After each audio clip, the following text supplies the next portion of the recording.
vedare tinokuchingamidzai zvekare kune chimwe chirongwa pano paZim Facebook Secrets and Confessions. Tadzoka zvekare nemamwe mamessages. Kana kuri kunzwo wakakura uri nherera, please you can come to my inbox, then mubva mazotiudzawo kuti upenyu hwamakakura muchirarama hwainge huri upenyu hwainge wakambomira sei. Izvi zvinokwanisawo kuzobatsirawo veruzhinji, nekuti maybe kunokwanisawo kuine umwe munhu uyo anenge ari kutochengetawo nherera, saka maybe anokwanisawo achitoshungurudzawo nherera iyoyo asingatozivi kuti zvimwe zvacho zvaanenge achiita anenge achitoshungurudzawo nherera. So please come to my inbox, then you tell me your story. Regai vatapinda mumamessages edu atadzoka takakubatirai. Message edu yekutanga yakamira sekudai so: hanzi mukomana makadii zvenyu, please post for me. Inini ndiri mukadzi ane makore 34 years ekuberekwa. Murume wangu iyewo ane makore 37 ekuberekwa. Isu hatina mwana isu mukoma, ende zvekuti tinge tichizoita mwana ndinoona sekunge zvatoramba izvi mukoma.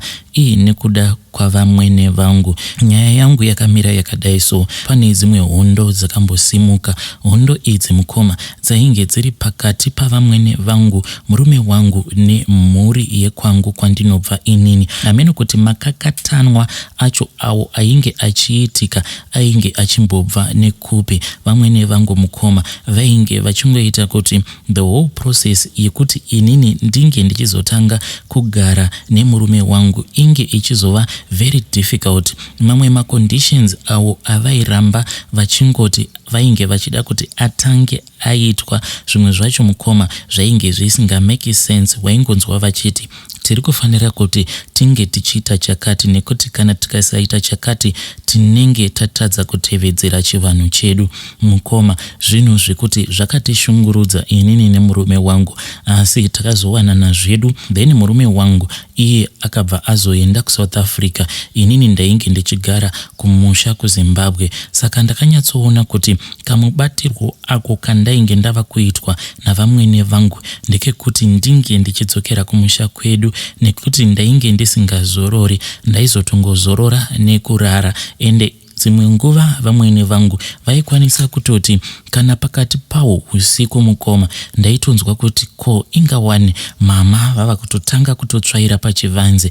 Zvino izvi zvaindinetsa kuti ko wai vamwene vangu dzimweni dzenguva vachitanga kutsvaira pachivanze pakati pawo usiku. Waizoti makuseni paya kana vomuka vaimuka vobva vatanga kutenderera pachivanze chose vachiita sekunge vanenge vachida kuona kuti hapana here umwe munhu akambopinda pachivanze ipapo. Mazuva ekutanga ndaifungidzira kuti vamwene vangu ava kuzotsvaira kwose kwavainge vachiita chivanze chavo pakati pawo usiku vainge vachida kuona kuti handina here zvimwe zvikomba izvo zvandainge ndichipinza mumusha mavo. Asi mukoma izvo zvekupinza zvikomba zvainge zviri kure kure neni. Asi nekufamba kwenguva ndakazotanga kususpekta kuti vamwene vangu ava kutsvaira kwavainge vachiita pachivanze pavo pakati pawo usiku vanenge vaitova munhu ainge achitoitira mhiko dzake dzeuroyi. Nekuti nekufambawo kwenguva ndakazotanga kunzwa makunga ekuti vamwene vangu hanzi vaiva nemushonga wekuti kana vakangotsvaira apo paunenge watsika, hanzi waikwanisa kuzobatwa neumwe urwere hwekuti kurapikwa kwawo wainge uchikwanisa kuzonetsa. Saka mukoma ndichinzwa makunga ose awa ekuti vamwene vangu vanenge vaiva neuroyi hwavo hwavainge vakasiyirwawo ameno nehama yavo ipi. Ndakabva ndazongoramba ndichingofosa murume wangu kuti iye ange achinditora kuitira kuti ndinge ndichizogarawo naye kuJoni ikoko. Asi handina hangu kumuudza kuti the reason why ndiri kuda kuti ndinge ndichiuya kuzogara newe kuJoni ikoko inhau yekuti amai vako vanoroya, nekuti ndainge ndisingade kuti pakati pavo vari vaviri pange pachizoita sekunge panozoitika ruvengo. Ndaida kuti iye murume wangu namai vake varambe vaine that relationship bond inoitwa pakati pemwana naamai vake. Ende ndaiziva kuti kana ndikagara ndaita zvekuudzira murume wangu kuti amai vako vanenge vanoroya nekuda kwechakati nechakati, mune ramangwana kana tozotukana aikwanisa kuzoti inini ndakati amai vake vanoroya. Ndakaramba ndichingomupa presha iya yekungomuudza kuti ndakusuwa, ende izvi zvatiri kuita kuti umwe noumwe anogara kwake hazvina kunaka. Saka in the end iye akabva azobvuma ndokubva andiudza kuti panzvimbo pacho paainge agere kuSouth Africa ikoko painge pari panzvimbo pekuti painge pakamanikidzika, sezvo ainge asati anyatsowana basa rainge richibhadhara kuSouth Africa ikoko. Asi ndakabva ndamuudza kuti inini ndainge ndakamuda asina chaainge ainacho apo paainge ari kuno kuZimbabwe. Saka zvekuti kuSouth Africa ikoko ainge achiri pakati pekutambudzika, inini ndainge ndisina kana basa nazvo. Saka pandakazoenda ndichinogara nemurume wangu, it was in December, ndichienda kuJoni ikoko. Pandakazoenda ikoko kuJoni ndakaona kuti vamwene vangu ndakatovasiya vakatoita zvekutopfundumwara. Mukoma ndakati ndichifamba ndichienda kuJoni ikoko ndakasangana nemamwe matambudziko ekuti vanhu vakazogumisidzira vazototaura kuti muno mubhazi matiri munenge mune munhu ane mhepo dzekwake dzisingadi kuti ange achienda kuSouth Africa because matambudziko atakasangana nawo mukoma ainge asingatombonzwisisiki. Saka ndakabva ndazoenda ndikanomiririra bhazi iro randaifanira kuti ndinge ndichizokwira then robva razoenda neni kuSouth Africa. Murume wangu ainge atobhadhara bhazi racho iroro mukoma. Ndakabva ndazoenda ndokunomirira bhazi riya muChivhu uko kunogara vamwe vatete vangu. Saka bhazi riya mukoma rakauya ndokubva razopfuura richinditora muChivhu, asi ndingangoti rakangonditora muChivhu ndokubva raenda zvaro rikabva ranondipaka mumasvingo. Mumasvingo muya mukoma bhazi iri rakatipaka for about 2 days tigere mumasvingo imomo, sezvo murume wangu ainge achingoziva kuti jeni iyi yainge iri chipo che1 day. Saka ainge asina kunyatsokundipa mari yainge yakawanda, sezvo ainge ari munhu wekuti ainge akachajwawo mari yainge yakati 1 day nevanhu vebhazi ivavo, sezvo ndaiva munhu ainge achifamba asina mapepa ainge akakwana. Saka ainge akachajiwawo mazimari apawo ikoko kuSouth Africa kwaainge ari ainge asinawo mari yakati 1 day. Inimo nekusaziva kuti bhazi iri ndo rainge ritori staira yaro yekuti rinongofamba richingofa. Ndakati ndiri muChivhu muya ndakamirira bhazi ndokubva ndazvitengera zvanguwo twekuti ndinge ndichizofambawo ndichidya. Saka ndainge ndisisina mari yakati 1 day yekuti ndaikwanisa kuzongoramba ndichitenga matakeaways for 2 days. Mukoma ndakarwadziwa tigere mumasvingo muya takangopakwa. Apa takapakwa kudaro mumasvingo tainge tichingoudzwa kuti makanika ari munzira ari kuuya, makanika ari kubva kuHarare achibva kugaraji ravo rekuHarare ikoko. Asi mukoma makanika uya haana kana kumbosvika. Takazoti zuva rechi2 manje hwainge hwatova usiku, ndo patakabva tazoona driver nakondakta uya nevamwe vavanoshandidzana navo vava kungokoma bhazi riya. Ndokubva tazotoona kuti bhazi riya zvino rainge rava kuita sekunge rainge ragadzirwa. Zvinhu zvekuti toga zvinhu izvi zvakaitika zvakatinetsa zvekuti vanhu vakambotanga kupopota, asi sezvisinei mukoma takazofamba zvedu mune zvakanaka. Asi tairamba tichingosangana nemamwe matambudziko ainge asinganzwisisiki kuti ko matambudziko awa atiri kusangana nawo chii chainge chichimbonyatsokuitika. Ko zvaigotaurika here mukoma kuti kumba uko kwandainge ndakabva vamwene vangu vainge vakandiudza mashoko mamwe ekuti ndainge ndisina kana kumbomanzwisisa, ende vainge vakarakidza kuti izvo zvandainge ndichida kuita zvekuti ndinge ndichienda kunogara nemurume wangu kuJoni, ivo vamwene vangu vainge vasingazvidi. asi sezvisinei ndakazoti ndasvika kumurume wangu mukoma ndakabva ndakasika ndokubva ndabatira pamuviri mune zvakanaka-naka. Asi chakandinetsa ndechekuti ndakati ndabatira pamuviri ndakabva ndaona kuti pamuviri paya mukoma pakangotsakatika, kusatoziva kuti pamuviri apa pachitsakatika chii chainge chakaitika, because kana wabatira pamuviri wega semunhukadzi unotozvinzwa kuti panapa ndabatira pamuviri nekuda kwemamwe masymptoms awo andainge ndichisangana nawo. Asi mukoma pamuviri paya pekutanga pakabva pazotsakatika, hapana kana kumbotora mwedzi yakati 1 day ndakabva ndazoona kuti zvekare ndainge ndabatira pamuviri. And the same thing that happened the first time zvakangoitika futi for the second time.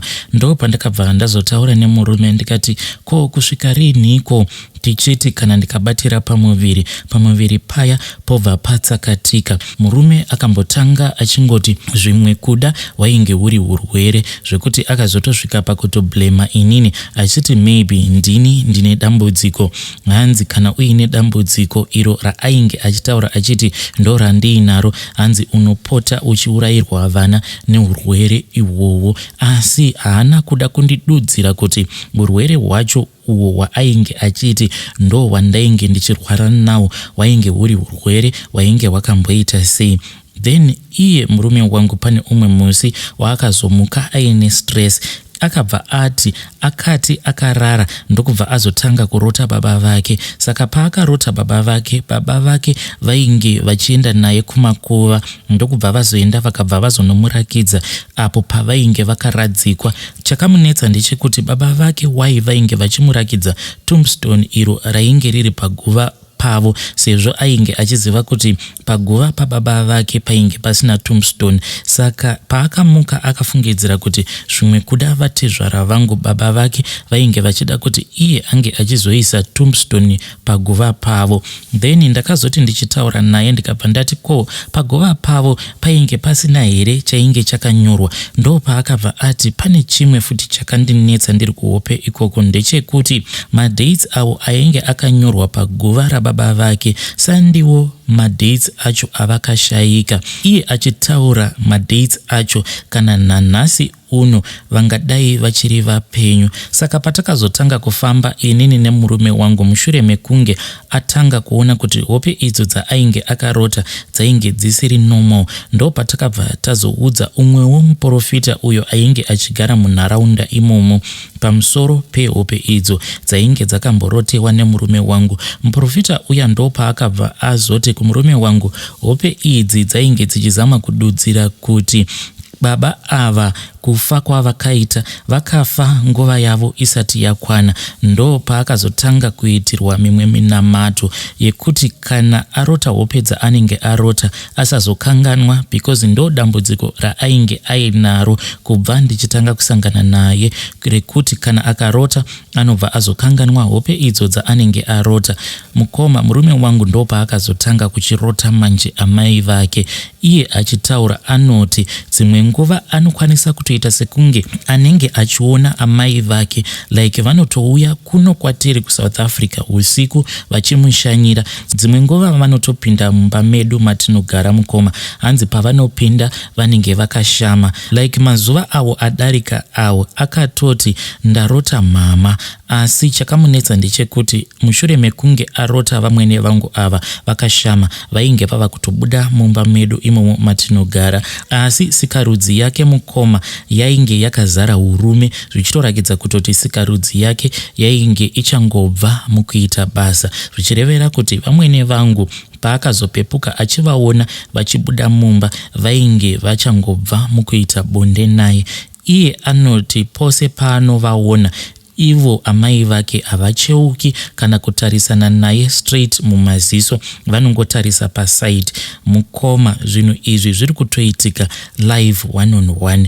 Ende kuroorwa kwandainge ndakaitwa nemurume wangu uyu munhu wekutoti akandiroora iye ndichitoona kutoti munhu abve zera, zvekuti zvakatombondinetsa kuti ko munhu uyu ava nemakore akawanda kudai, so do you mean kuti haana kumbogara amitisa?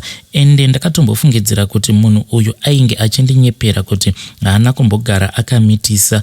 asi mukoma ndainge ndakangozvishingisa ndokubva ndazongopinda mumarriage naye, but now I am doubting my love for him because ndava kutanga kuzvibvunza kuti saka zvichazoita sei mukoma. Inini I don't think kuti I can sacrifice my happiness kuti ndinzi ndazofa ndisina mwana. Handidi kuti ndinge ndichizovigwa negonzo mukoma for his sake. Yes, I know kuti kune vamwe vana Judge Judy vachati ndinofanira kuti ndirambe ndakashingirira mumarriage yangu, but look at my age. Inini I know kuti ndinozvara ende chiri kukonzeresa kuti ndisakwanisa kuzobata vana avo vandinenge ndambotakura for a few months. It is because of his mom. Tafamba taneta, kana neni ndasvikawo pakuneta mukoma. Ndakambotanga ndichanamata, asi one day ndakati ndakapfugama ndichinamata ndakangokaruka ndaregedza kunamata, ndokubva ndazvibvunza kuti saka apa chandiri kumbonamatira chimbori chii chaicho, because izvezvi kana ndikasangana neumwe munhurume anokwanisa kutondipa mwana ndikatozvara. Mukoma, inini kutaura chokwadi changu chandiri kuda kutaura kwamuri mukoma ndechekuti kunyangwe zvavo vanhu vakandijaja, asi ndangozvipa hangu a space of 1 year. Kana ndikangoti ngori kupinda mu35 years tisati takwanisa kuita mwana, inini zvangu mukoma I am going to move out. Ndichawana munhu achandimitisa ndobva ndazvara naye mwana, zvisinei nekuti munhu iyeye achandimitisa anenge ari murume wemunhu kana kuti chinenge chiri chii. Chandava kungoda mwana mukoma. At my age ndava kuda mwana. Hey vedare, ndo message iyo yandakatumidzirwa ichibva kuna vahanzvadzi vedu. Hanzi kunyange vana Judge Judy vakatonga, asi at my age ndava kuda mwana. By next year, kana kuri kunzi gore rinouya iro rikapera ndisati ndakwanisa kuitawo mwana, then I will move out of this marriage. Hey, zvakangoma hazvo vedu we. Please ngatizamei kuti tinge tichitaura navo vahanzvadzi vedu ava.